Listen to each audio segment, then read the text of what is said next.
The robots basically are doing very menial tasks that you're forced to do inside of a restaurant, no matter who you are. And so they're able to do so for a very, very low rate. They're only like $3 an hour or so. And so in a tight labor market, they provide, like I said, the extra set of hands so that the staff that are on site are actually spending much more time on other value-added tasks and or kind of spending much more time with guests, providing a lot more hospitality, a lot more engagement. Welcome back to the podcast, Rockstars. You know, I'm a huge believer in a couple things. One, I believe that in your restaurant, you simply cannot have too many hooks. You know, those unique things that capture the public or the guest's imagination, that get their camera phones out, taking pictures, posting online reviews, telling all their friends, hey, you got to check this out. It's really cool. Again, you can't have too many hooks. I'm also a big believer in staying ahead of the curve and innovating and keeping your eyes open, you know, and going out and about and seeing what the competition is doing or going to food shows and seeing new ideas. And that's literally where I came across this guest. I was at a food show a couple months back in San Antonio, Texas, and this object caught my eye. And what is it? It's a restaurant robot, a robot that literally serves food and you know, delivers food and drinks to the table. And they even have models that bus tables where it goes by, it nimbly navigates the restaurant. You can put empty glasses on it or plates, that sort of thing. So the fact is right now, during this crazy challenging times in the labor crisis, your staff are probably really burnt out and they've been picking up the slack for so long. So check this out. It's a hook, and it also takes some of the pressure off the staff, allowing them to give your guest the personal touch. And that is really what hospitality is all about. So don't miss this episode. I'm speaking with Mr. Juan Higueros, and he is the Chief Operating Officer and co-founder of a robotics company called Bear Robotics, and their product is called Servi. So stay tuned. You're tuned in to the Restaurant Rockstars Podcast. Powerful ideas to rock your restaurant. Here's your host, Roger Bodwin.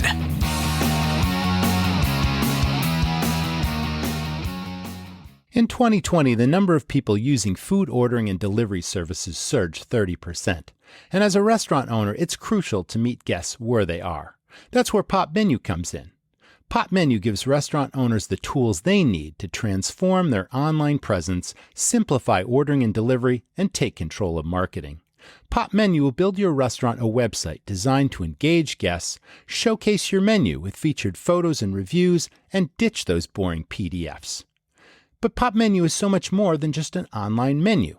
Each Pop Menu site is built with in-house delivery options to open more revenue streams and enable you to meet guests wherever they want to eat. And you can easily set up curbside pickup and contactless ordering, while Pop Menu's retargeting tools enable you to build long-lasting relationships with guests. Trust me, your restaurant needs Pop Menu to get to the next level. And for a limited time, my listeners will get $100 off their first month, plus an unchanging monthly rate at popmenu.com/rockstars. Go now to get $100 off your first month at popmenu.com/rockstars. I have to tell you about Bear Robotics, a Silicon Valley startup that's revolutionizing the standard of superior restaurant service. So we all know the headaches that come with running a restaurant. Our servers are constantly dashing for drinks, bussing tables, running food, and running themselves ragged. Factor in the recent labor shortage and skeleton crew dynamics, and it's enough to drive any staff mad. Well, Bear Robotics is here to fix this with Servi, a restaurant robot that takes care of all those repetitive tasks while allowing your staff to focus on the finer points of outstanding service and real human interactions. Yep, the personal touch. This all leads to happier customers, higher ratings, and greater employee retention. Listen, Rockstars, these robots are able to map and navigate your entire restaurant, even with multiple models in use. And they're also the only restaurant robots that are NSF Certified for health compliance. Now, all those repetitive tasks like running food, bussing tables, and delivering drinks, Servi handles it, and you can lease one for as little as $3 per hour. Visit bearrobotics.ai/restaurant rockstars to get started today. This changes everything. Rockstars, let me tell you about 7 Shifts. 7 Shifts is a modern labor management platform designed for restaurateurs by restaurateurs.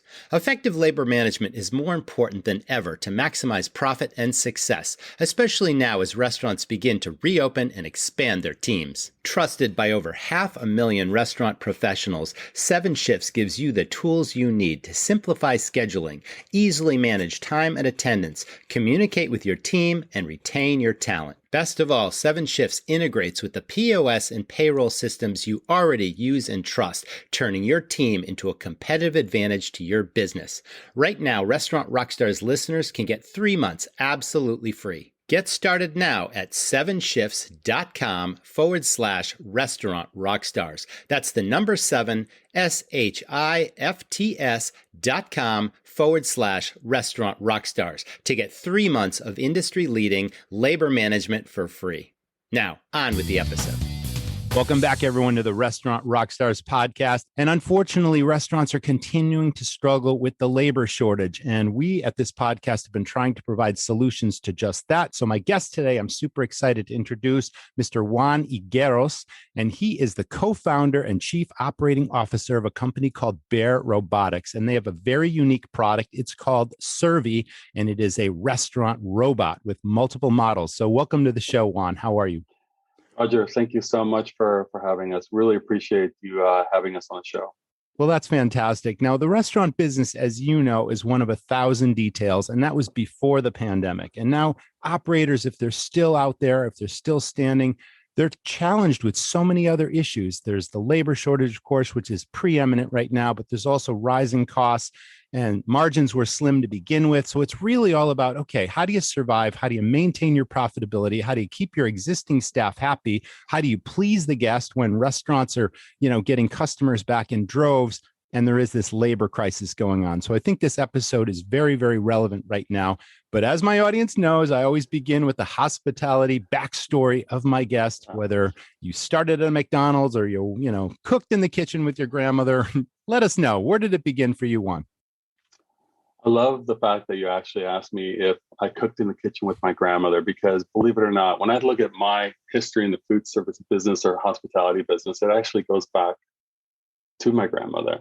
Believe it or not, it started for me probably going as far back as, maybe 4 or 5 years old. We could probably remember things by the time we were 3, 4, or 5 years old, but I was growing up in Guatemala. And back then, and I don't know if it was the same way for you, but as a kid, the minute you were able to walk, you basically were put to work. And so my grandmother, she made hundreds of tamales each week. And that was her business. That's how she actually basically made a living to help feed all of us. And so my job back then as a kid was really part sous chef and part salesperson, believe it or not. So I used to do a lot of things as a young child on the prep side of things. I have my cousins and these are some of the fondest memories I have just in my entire life, actually. We do everything from dividing up the meat that would go into her tamales, as well as, carry all the wood to kind of put on below the big pots of that we would actually put the sauce in, and then we'd put the sauce on top before we'd actually would close up, with banana leaves, the tamales that would be made. And so, those pots, I don't know if you can see it, but I have a nice little scar that will stay with me forever, because I got very close to one of those pots when I was very young, and definitely still have that burn mark to show for it. But I actually, even going back to those days, on the weekends, I would actually get up at 6 a.m. and actually go and deliver.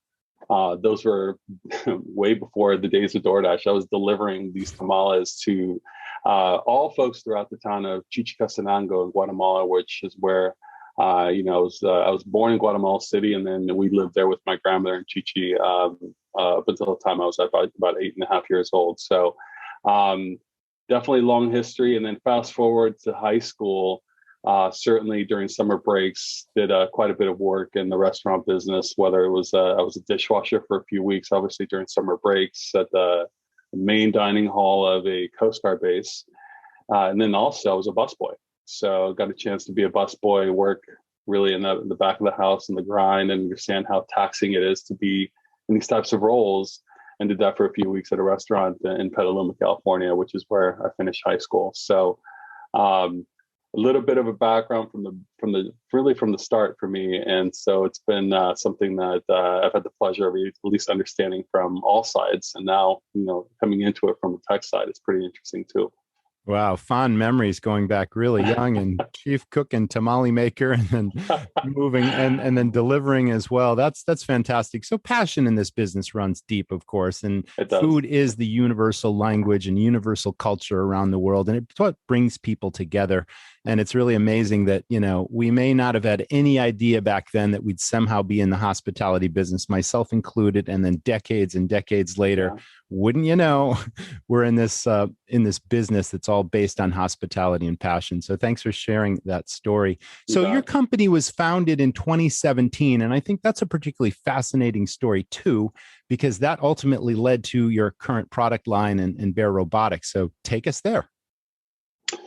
Yeah, the company was founded in 2017. I think what we actually tried to do, one of our other co-founders, his name is Juan, he's our CEO, and he actually, while he was at Google, had decided to purchase a restaurant himself and had owned it really actually before the start of the company. Back around 2016 is when I think he purchased it. So remember, we actually came at this from the restaurateur's perspective because we owned a restaurant ourselves. And what we saw is really by ingraining ourselves in owning a restaurant for about a couple of years, we understood really the hardships and the difficulties of owning just one restaurant. And this means really everything from the tasks that folks from the back of the house and the front of the house have to do. And we really tried to figure out what are some ways that we can actually impact this business in a meaningful way so that the day-to-day work of folks in this industry can be changed for the better. And that's how we came up with the product that we actually have now. And we started building it in 2017, making some early prototypes. And out of that, I remember actually going back, I think it was about 4 years ago, I was at the Restaurant Finance Development Conference in Las Vegas, and I had the luck. And a lot of things in business actually come from luck. And I had the pleasure of actually sitting next to one of the founders of Amici's Pizza. This was in Las Vegas, and I had the pleasure of speaking with he and his wife at a private dinner in Las Vegas at this conference. And so he actually, beyond just getting testing this inside of our own lab, we eventually had to venture out, and we eventually had to test our early prototype in a real-time setting beyond just the real-time setting that we had. Mm-hmm. So he and I spoke at that dinner, and then he said to me, "Look, why don't you, when you get back to the Bay Area, come see us and test it in my restaurants?" And we were like, "Wow, this is terrific," because Peter and his other co-founder Mike have just done. They're very, very well known in the Bay Area, and actually have done a tremendous job of really putting together a lot of unique places in or around the Bay Area and working with a lot of different folks, making a big impact in the community. So realistically, from there, we actually were able to actually test and work with the folks at Amici's, getting feedback from not only the staff who actually have been with Peter and Mike, who's the other founder of Amici's for many, many years. So the staff gave us tremendous feedback. We had really customers of all types come through this restaurant, and that really helped shape kind of the prototype that we had back then to build into the product that we have now. We did that for probably a good 18 months. Well, that's a really great backstory. And I love the fact that, it's been tested in a real world setting, not just in the restaurant that, you and your partner were connected with, but now beyond that. Now, obviously, the challenges right now just continue. Just when you thought the pandemic was over, then obviously the labor crisis hits, and now new variants and staffs in restaurants. It's kind of a perfect storm. And I don't need to tell our audience this because, again, restaurant business is back in force. And yet we're struggling to staff our restaurants. We're having to cut back on hours, cutbacks on days open, which is limiting revenues in restaurants at a time when costs are rising. I mean, it's just, we're getting hit triple times before the pandemic. And so guests in restaurants are being underserved and staffs are overwhelmed and kind of shell shocked at what they've been through if they're still working in those restaurants. So I think the timing is really great to have something that sort of takes the burden off them. But I also see the robot as being this really kind of incredible marketing hook that's unique and different, and it captivates the imagination of the public, in addition to helping what we do best, increasing hospitality, because now your staff can spend more time with the guest, giving them that personal touch while the guests can watch this really cool robot moving around. So tell us about the R&D process. What did it take to put this together? You had the background on what's important in a restaurant, but now you've got navigation issues, programming issues. How does it work in a real world setting? I mean, there's so many avenues to that question, but please tell us, how this whole thing got tested and now how proven it is and what the benefits are. Let's talk about all of that because it's pretty fascinating. The R&D is actually very interesting, even from the start, going back to what we were talking about earlier. When we think about when I look back at January 1 of 2018, we had a total of 6 people. Our R&D was a total of those 6 people. I think 4 people were engineers. So our R&D muscle was literally 4 people. Now, fast forward, we're coming up on January 1 of 2022. 4 years later, our muscle has grown by probably at least 25 times that. And so we've certainly put a lot more effort and muscle into the R&D that goes into making this product. We've had to. And so basically, R&D is actually, to make this product work, we split it up into a few different ways. When you think about our engineering side, we have we have teams of mechanical engineers that are kind of split between Silicon Valley, which is where we're headquartered, as well as in South Korea. And so same with our software engineering. We have teams here in California and in Korea. And then lastly, we have an excellent robotics team that's all based here in our Redwood City, California headquarters. And all of these teams combined, quite frankly, they're really our secret sauce. I mean, they are the cream of the crop, and they work their tails off to make this product really kind of what it's become today. They're kind of actually, most of these teams are actually led by one of our other co-founders, whose name is Feng Wei Li. And he himself was a very talented and very, very experienced software engineer that we started this company with, had come with us from Google.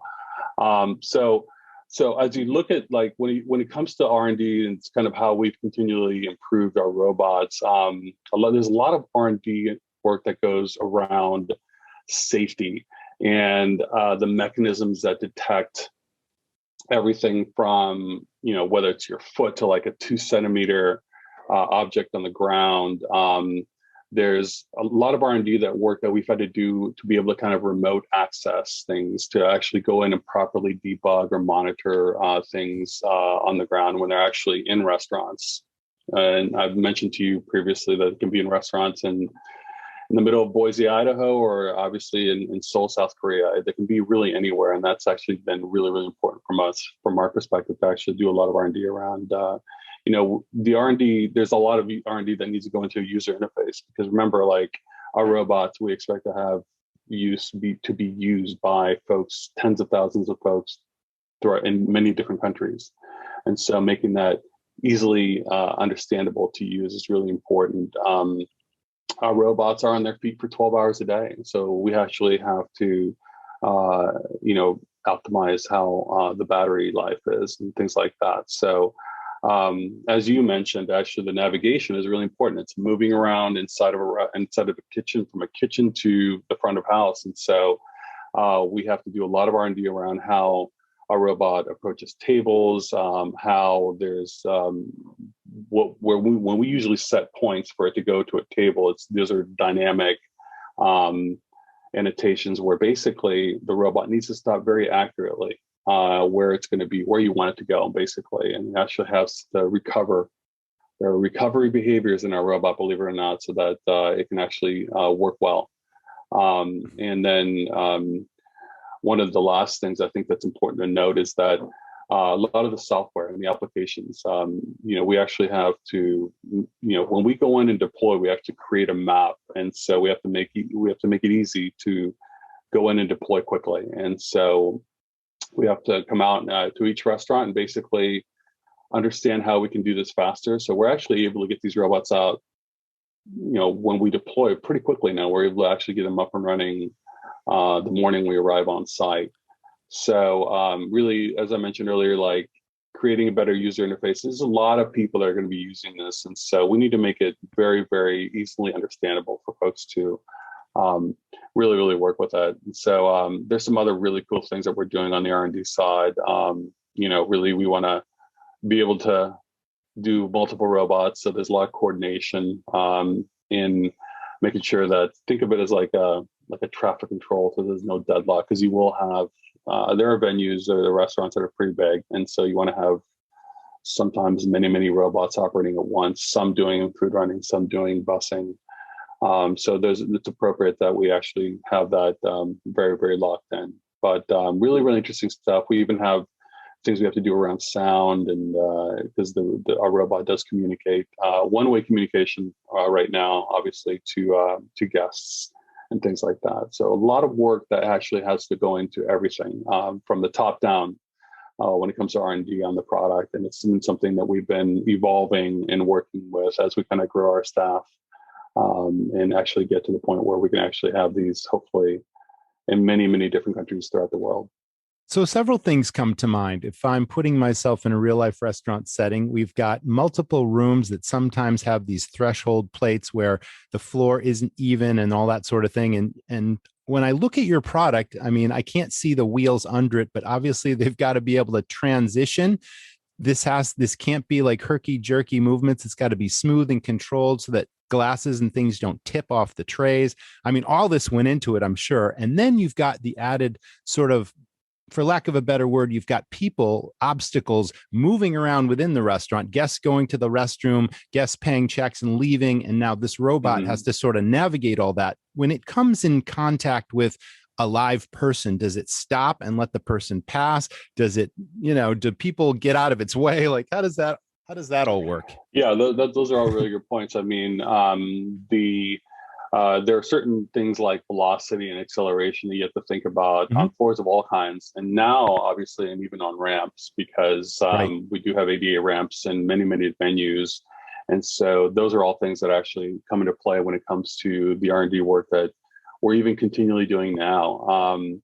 From the standpoint of the robot itself, we do have to optimize how the 3D cameras will work in those tight obstacle avoidance situations that you mentioned, because it's really important from a safety perspective that the robot does kind of stop, pause, try to gauge what the optimized best way is to get around you so it can get to its, let's say, basically to your table in the quickest way possible. So those are all things that actually come into play in terms of the work that our R&D teams actually have to do consistently, so that we can actually make sure that the robots are operating nearly perfectly each day. And fortunately, they can operate that way each day for 7 days a week and 365 days a year. So.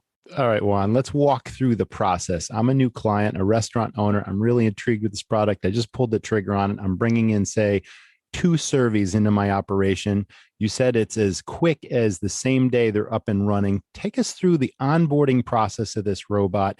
And then I'm really curious about, how do you tell it where to go? Like when it's got to deliver food to this table, and then does some expediter on the line actually place the food on the tray before it then goes to the table? Like, let's talk about how it all works.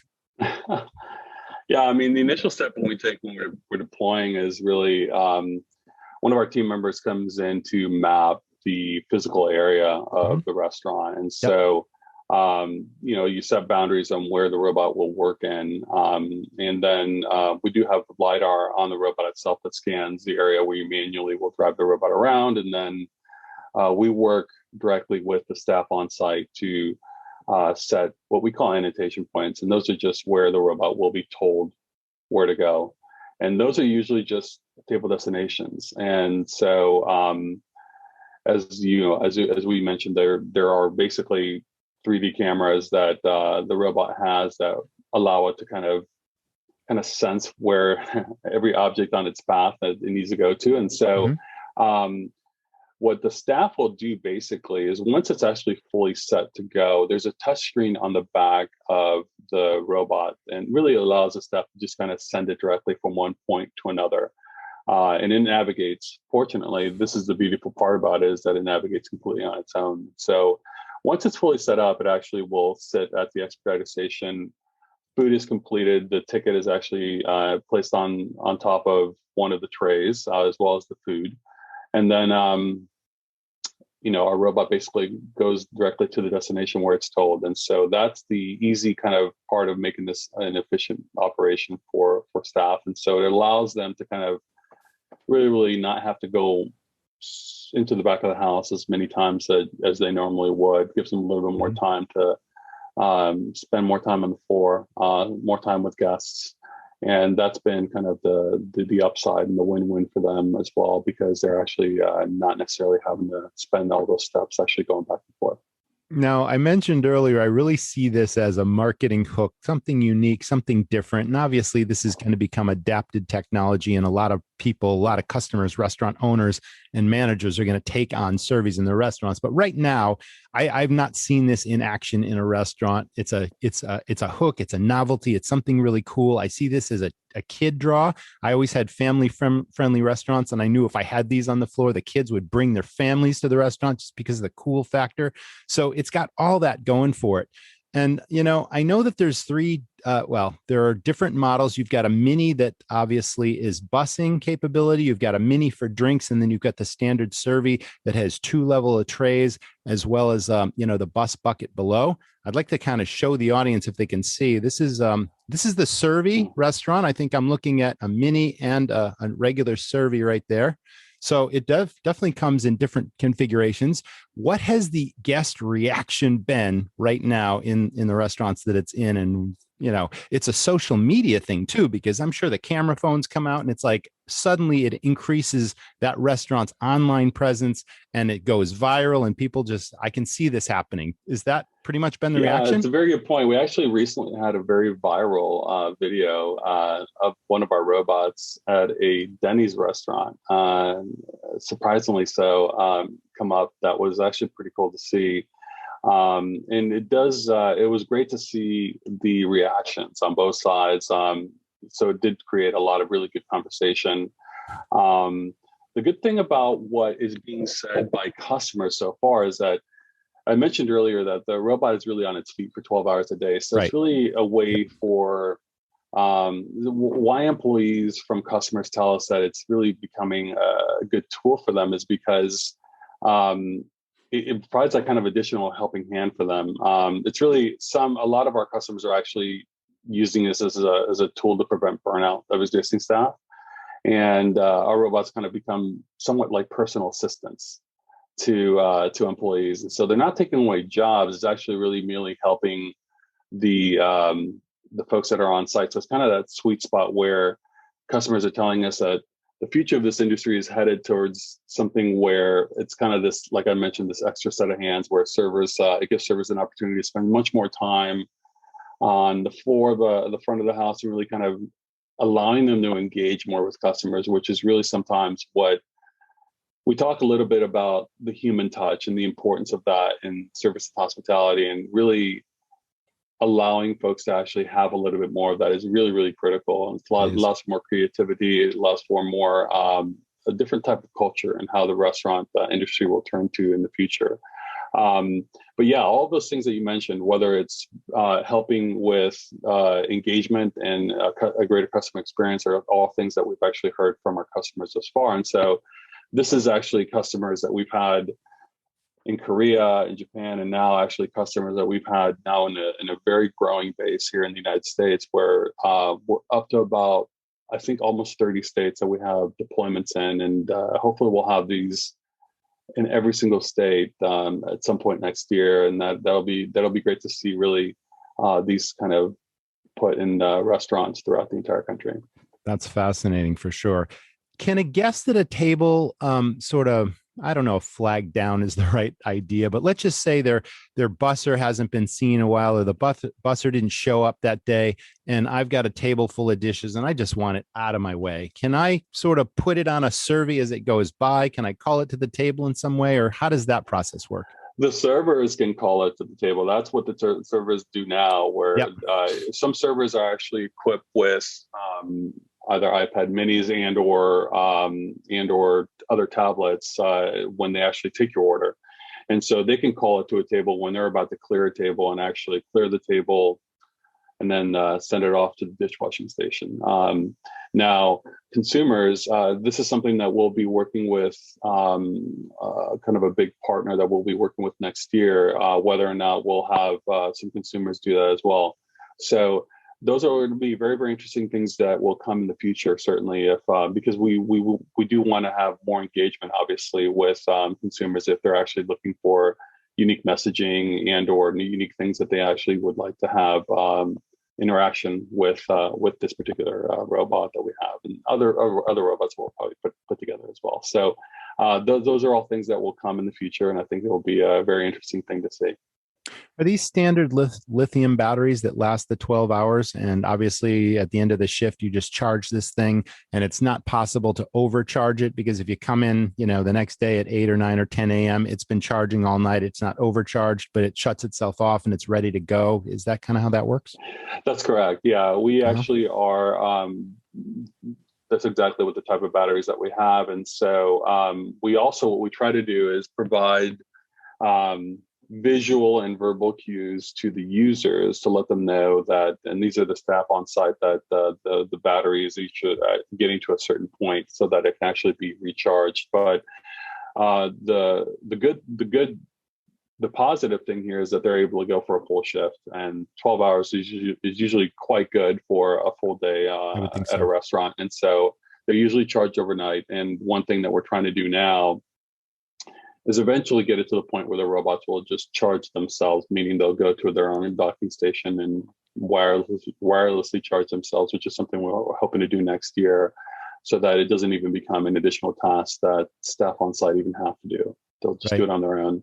And it'll be very opportunistic for them to actually do that charging, our robots to do this charging on their own, and eventually just kind of operate, hopefully eventually 24 hours a day. It's amazing it can carry 66 pounds. I was really surprised to hear that. That's amazing. Yeah, I mean, obviously the gearing has something to do with that, obviously. So it's got the power to move. And, the battery is optimizing the amount of energy that the product uses and all that sort of stuff to be literally on the floor for 12 hours. That's pretty cool. I talked a little bit about the funny things that you have to do when you actually start these prototypes. So we actually had, in our own restaurant, back when we started the company, we used to put cartons of beer or cases of beer on this as a way to actually really try to test it and eventually break it. Because anything and everything, you have to actually go through as many possibilities as possible to get what the true payload of this robot can be, so that folks, when you actually, it's to the point now where it can carry almost 70 pounds of food, and that's usually enough to, it's usually enough to feed at least a family of 4 or 5. So that's kind of the sweet spot where you need to get to in this space in order to be able to kind of allow it to carry and transport that type of quantity to each table. So excellent. Those are funny stories when I think about it in the past. Right. So it's pretty funny to see how it all comes together. And we always talk about there's sometimes like a method to the madness, but it actually has all those little things and all those little stories have helped us kind of get to where we are now. So yeah, and you also mentioned the touchscreen technology, and there's obviously a reliability factor. Do you ever have any tech support issues if the software goes down? I mean, does that ever happen, and how do you walk people through that? Yeah, well, if we do have any tech support issues, most I would say the large majority of time, we actually able to remotely fix those and patch those directly. Great. It's not as common that we actually have to go out on site once we deploy, but we are able now, and that's what I referred to in the past, is a lot of R&D work had to kind of get there so that we could actually remotely go in and actually detect what the health of our motor is, the health of the robot in general is, and kind of go in and actually patch that directly. And so that's been something that has been a big help for us, because we are looking to actually, that's really the only way you can actually scale something like this, a solution like this, is to be able to do that. So you can actually deploy these in various different locations, even where you live. Hopefully we can deploy these in Maine at some point. And I look forward to seeing it. And we can, if there's anything that actually needs to be resolved, we can do that really from here in California. So convenience, safety, and value are probably the three things that guests in restaurants are looking for right now. So this clearly adds convenience, but you also have something called an NSF certification for the safety side. Do you want to explain what that means, and how that's confidence inspiring for a guest that's coming back after the pandemic into restaurants?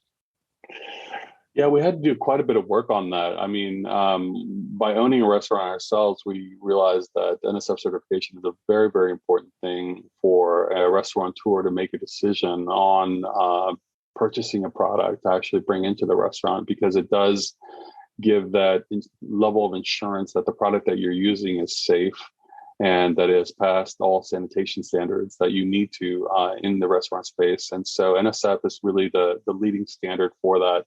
So we worked with the NSF for nearly 1 year, and actually to get this product to its to the standard that it would actually get that certification. And so now we can happily say that our product is NSF certified, and it's probably the only robot in the entire country that works in restaurants that's going to be engaging with the front of the house and even going into the back of the house to bring your food out to you that has that certification. So it's certainly a feather in our cap, and something, like I mentioned to you, that our R&D team, our engineering team, deserves a lot of credit and a lot of kudos for, because it's something that we certainly felt was absolutely important as folks kind of start using these, to have that level of quality and certification that this product is going to be safe from a sanitation perspective and a safety perspective as well. So from an employee standpoint, obviously, the fun factor and the chemistry of staff is very important in restaurants, but obviously everybody is also about the money, and people can make a lot of money, in the front of house of a restaurant in terms of gratuities and that sort of thing. Now, you've also seen that this product has increased gratuities in certain restaurants. Can you speak to that?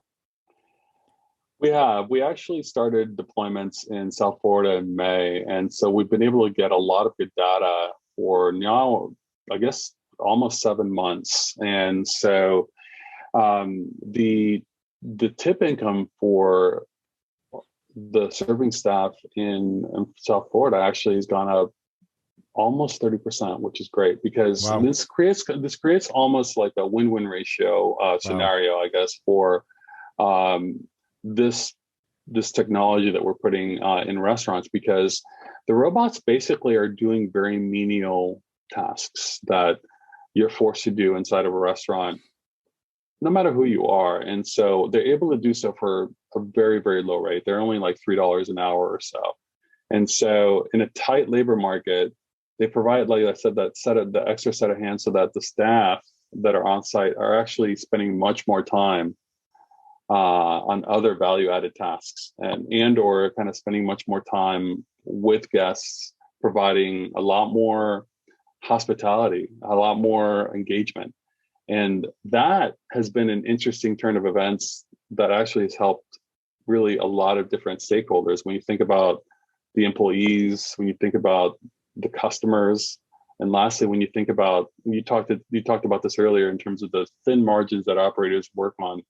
If their margins are improving, really you have a win-win for employees, the customers, and lastly, the actual owner, which is the holy grail of what we're trying to get to. For sure. That's fantastic. You also have some pretty prestigious properties using this, like TGI Fridays and the Houston Rockets. Now, did they find you, or did you have a sales team in place that approached these people and got them on the floor? How did that work? Yeah, I mean, most recently we've had some really big wins with Denny's. We had started working with Chili's a couple of years ago, actually, and now we've actually started expanding our work with Chili's in about 3 states, and then we'll look to expand that collaboration with them in a larger setting at some point next year, and hopefully expand to other states as well. And so, a lot of the work with the folks that you mentioned really came from our early collaboration. Google was our very first customer. And I don't know if people realize that in the Bay Area, Google is the largest Huge. restaurant. It used to feed 50,000 people a day when everybody was in the office. Oh, right. So the dining hall at Google in there, we actually primarily are in their Sunnyvale campus, and then we'll be at their Mountain View campus. But the folks that actually run the food service at Google on campus is a company by the name of the Compass Group, and so they have a very large, they're a large conglomerate that does a lot of food service in different venues like universities, or in the case of Houston Rockets, like sports arenas and things like that. So those are the folks that actually really help kind of guide us to some of those other opportunities as well. But remember, like restaurants are where you and I go out to eat. There's also restaurants inside of sports arenas. There's also restaurants inside of senior living homes. And we're going to hopefully have these in really venues of all kinds. And we really, in the end, are looking at how to have these be that kind of extra set of hands for staff that are actually doing a lot of the hard work that is hopefully going to be alleviated as a result of the use of this tool. Now, restaurants pre-pandemic, there's quite a cross section of restaurants, really, really savvy operators, those in the middle, those that are sort of technology hesitant, you might say. And the pandemic has forced much of this industry to adopt new technologies to survive. Online ordering comes to mind as being absolutely huge when dining rooms were shut down and that sort of thing. And third-party delivery has certainly gained tremendous prominence in this business too. So this is like the next logical thing for an operator to be progressive and to thinking forward, because we believe, that in order to continue to prosper in this business, you need to stay ahead of the curve. You need to stay relevant. You need to survival of the fittest, right? We've heard that long time ago. And this is something really unique and different and special. And it also serves a very, obviously it serves a purpose, and it up levels the service experience in restaurants from what we're hearing and seeing. So, and it also keeps the staff happy, which is critically important, because you don't want to lose your good staff because they're frazzled, because they're burned out, because they're multitasking. This alleviates a lot of that. So that's tremendous. Yeah, I agree. A lot of this new technology that's coming on to the restaurant space, and I remember, we're talking about the very large chains, even down to the small and medium-sized businesses. Those that are willing to adopt this technology that's coming into the forefront now are definitely going to get ahead. And those that are probably not willing to do so now are probably going to get left behind a little bit, and they'll have to kind of play some catch up. And so we're hoping that folks are actually able to see that now, and willing to kind of transition into this new kind of future work and daily work for their staff, so that the culture that they actually have in their restaurants and the ability to retain folks, things like that, can become an even more important part of how they operate, because it's important. I think we all feel that it's a very, very important industry for this country, and we want to make sure that it continues to evolve and continues to improve over time. I have to go back to the hospitality piece, but along with hospitality and service comes salesmanship.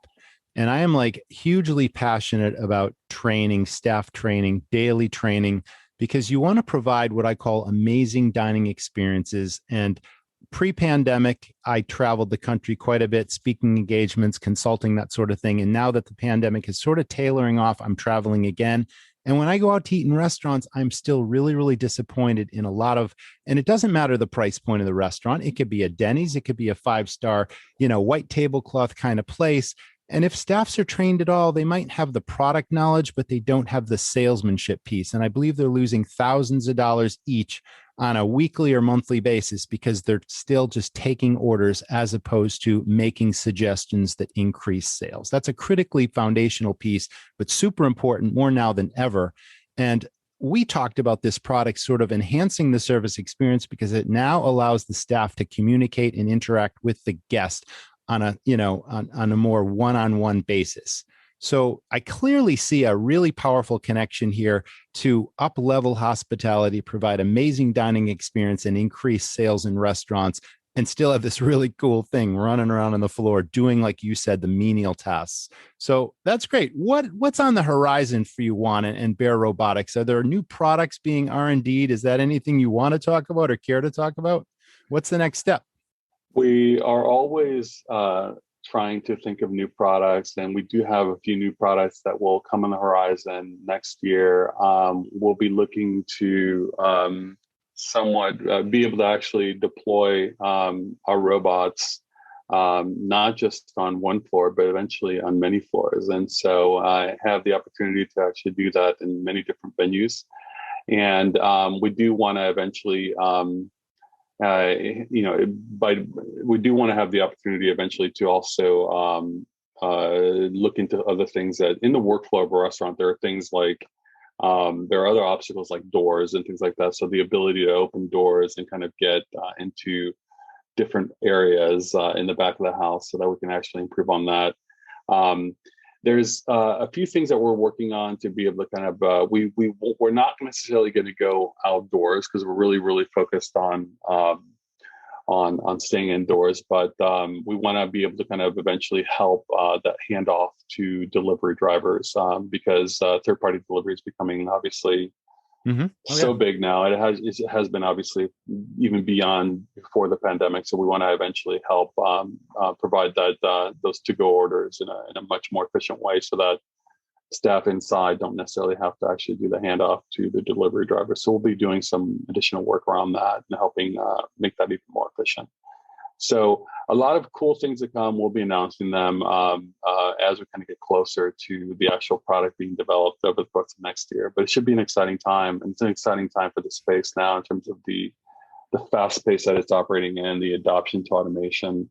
And we're really hoping to be at the forefront of that and hoping to be one of the leading companies that will do that. So.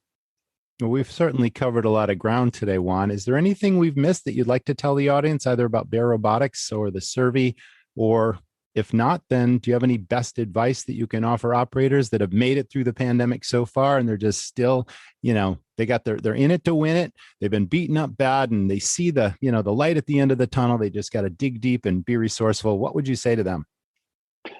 Well, I mean, I would say that the automation and the automation and embracing automation is certainly something that will hopefully create a win-win scenario. And I think that's where we're looking to go with this. We want to really create a win-win scenario for a lot of the parties involved here. I mean, it's really most important that, as I mentioned earlier, employees benefit, your customers benefit, and in the end, that as you're seeing hopefully some improved profit margins, then we are able to we as Bear Robotics are really providing the right solution for you. And I think those are the things that we're trying to get to, so that we can really make an impact and really kind of help shift how this industry will change over time. So we're looking forward to it. We're just kind of at the we're at the bottom of the first inning of this whole game, and so there's a lot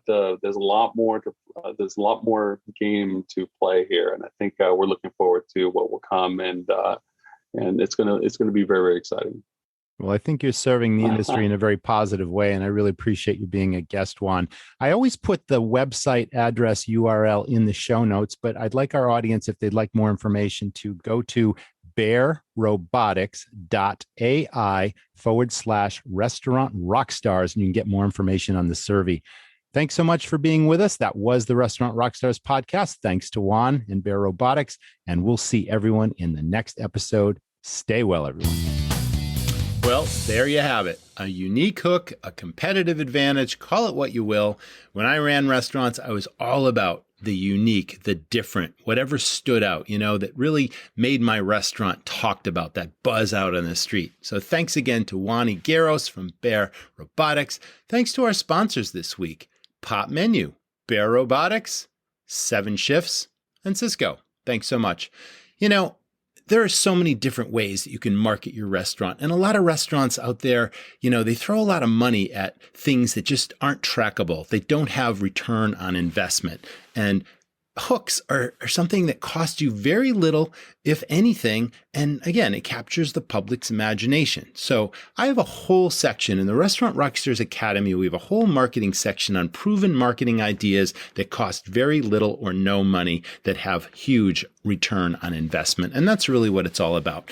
But the Academy is also, staff training and development to deliver true hospitality and teach your staff how to sell. It dials in your critical finances, puts an inventory system in place in your restaurant, teaches you how to calculate your true food, beverage, and labor costs, daily break even, all these things. We make it all simple. It's kind of a template, and everything is, as simple as it can be, but effective. And that's the whole point. So check out our Restaurant Rockstars Academy.